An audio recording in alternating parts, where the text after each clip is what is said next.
couleurs de Nice et des Alpes-Maritimes entre midi et demi, tous les samedis et tous les dimanches. Et ce week-end, nous le passons avec Franck Balbi, guide conférencier de la société Alcyon Riviera Touring. Bonjour Franck. Oui, bonjour Alia, bonjour aux auditeurs. Aujourd'hui, on a choisi de parler d'Èze, superbe commune, magnifique point de vue évidemment sur la Méditerranée. Quel site particulier vous nous conseillez ? On est obligé de passer par le village médiéval quand on passe par Èze. Alors oui, déjà entre Nice et Monaco, il y a un vrai contraste entre Monaco, voilà, avec tous ces immeubles, et Nice, cette grande ville de France. Donc il y a vraiment un contraste à mi-chemin. En plus, il est beaucoup plus facile d'y accéder. La mairie a mis à disposition des voiturettes pour accéder à l'entrée du village médiéval. Oui. Voilà, une fois qu'on est entré, on passe le porche et là, on est transporté, on va dire, des siècles en arrière, puisque toutes les personnalités qui ont vécu à Èze ont toutes respecté l'authenticité. Alors évidemment, il y a le téléphone, il y a tout ça, mais tout ça est vraiment fait discrètement. Donc quand vous entrez, vous avez l'accès qui vous dirige vers le jardin exotique, ce qu'on va généralement voir. On ne peut pas venir à Èze sans avoir vu le jardin exotique et la vue panoramique. C'est une des plus belles de la Côte d'Azur. Pour y accéder, je conseille de prendre la ruelle de gauche, qui est beaucoup plus douce. Donc on arrive sur la place du Planet, où il y a le fameux château de la famille Riquier, inconnu de tous les Niçois. Et ensuite, vous avez sur la gauche une petite placette qui a beaucoup de charme, qui est très tranquille. C'est la placette qui a été dédiée au comédien et homme de spectacle Francis Blanche. Oui. Puisque Francis Blanche y a vécu. Sa famille et des membres de sa famille vivent toujours dans le village. Ils font partie des quelques 20 personnes qui vivent d'ailleurs toute l'année dans le village. Ah oui, ok, d'accord. Et puis vous avez aussi à proximité le château Eza, qui a appartenu pendant 30 ans au prince Guillaume de Suède, donc le frère du roi de Suède, qui a vécu. L'hôtel cette résidence est devenue après une pension et un hôtel 5 étoiles. Il y a très peu de chambres, mais énormément de charme. On peut même y aller boire un verre sur la terrasse. Ah, top. Voilà, vraiment, c'est une vue magnifique. Puis, lorsqu'on arrive au sommet, donc, on franchit les portes du jardin exotique. Il ne faut pas hésiter d'aller jusqu'au sommet, où se trouvent vraiment les ruines, donc du château, détruites et démantelées par les troupes de Louis XIV en 1706. Depuis les années 40, il y a un jardin exotique qui a été donc créé et qui offre une vue magnifique. Donc on a vraiment plusieurs raisons d'y accéder. Déjà, de voir toutes les plantes exotiques, que ce soit des agaves, des euphorbes, des opuntia, puis aussi il y a cette vue à couper le souffle. Ah oui, rien que pour ça, ça vaut le détour. Hein. C'est une vue imprenable, un incontournable. Oui, parfois ça demande un peu d'effort. Mais oui, ça se mérite. Voilà, mais ça se mérite. Voilà. Mais une fois qu'on arrive au sommet, croyez-moi, pour y avoir amené des milliers de personnes, jamais personne m'a reproché de les avoir poussés à le faire. Voilà. Ça peut être une idée de balade pour ces prochains jours. On profite un peu de l'été qui se prolonge, hein, même si les températures baissent doucement. On a quand même la chance sur la Côte d'Azur de profiter d'une arrière-saison tout à fait délicieuse et douce. Franck Balbi, vous restez avec nous. On continue de parler d'Èze ce samedi. Vous êtes notre invité ce matin dans Couleurs de Nice et des Alpes-Maritimes. Vous êtes guide conférencier de la société Alcyon. À tout de suite, Franck.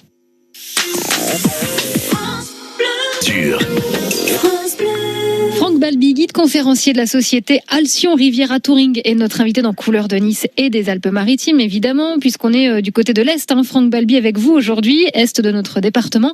On est à Èze, on a évoqué le village médiéval d'Èze qui a gardé vraiment son caractère authentique.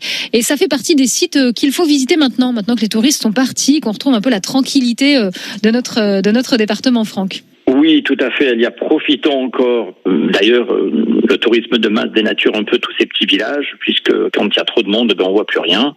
Profitez maintenant, profitez encore, et surtout pendant tout l'automne et même cet hiver, de redécouvrir tous les petits villages, dont Èze. Ensuite, vous pouvez aussi découvrir la Grande Corniche avec tous les parcs départementaux, comme le fort de la Revère. Il y a un magnifique fort de la fin du 19e siècle qui plaît énormément aux enfants.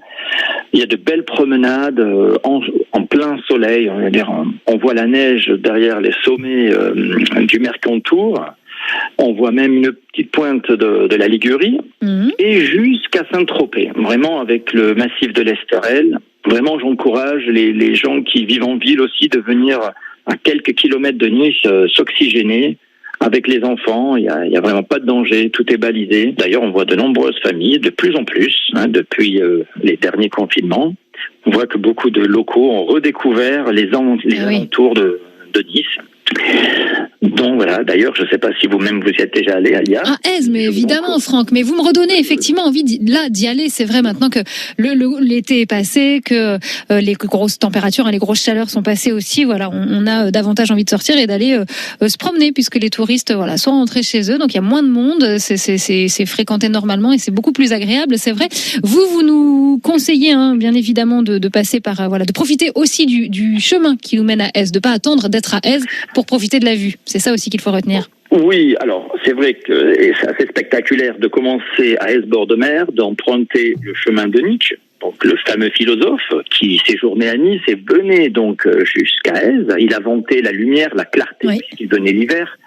Ensuite, vous pouvez accéder depuis la moyenne corniche jusqu'au Mont Bastide, où se trouve donc un oppidum celto-ligure de 200 avant Jésus-Christ. Et c'est intéressant pour les enfants de montrer comment vivaient à l'époque les autochtones, toujours au sommet évidemment, jamais en bord de mer, puisque les ennemis et le danger est toujours venu de la mer, jamais des Alpes qui nous ont protégés. Donc c'est intéressant aussi de faire découvrir aux enfants comment vivaient à l'époque, il y a plus de 2000 ans, les autochtones, donc les Ligures. Puis il y a vraiment une végétation riche, voilà, c'est vraiment très beau. Puis la vue, on est porté par la vue. Je dirais même que même lorsqu'on est un peu fatigué, on s'arrête 2 secondes et on recharge les batteries. En profitant de cette belle vue. Le village médiéval d'Aise qui est à découvrir ou redécouvrir. Alors sur quel site se renseigner si on souhaite profiter par exemple prochainement avec vous, Franck Balby ou vos collègues de balades agrémenté d'infos insolites, parfois historiques en tous les cas?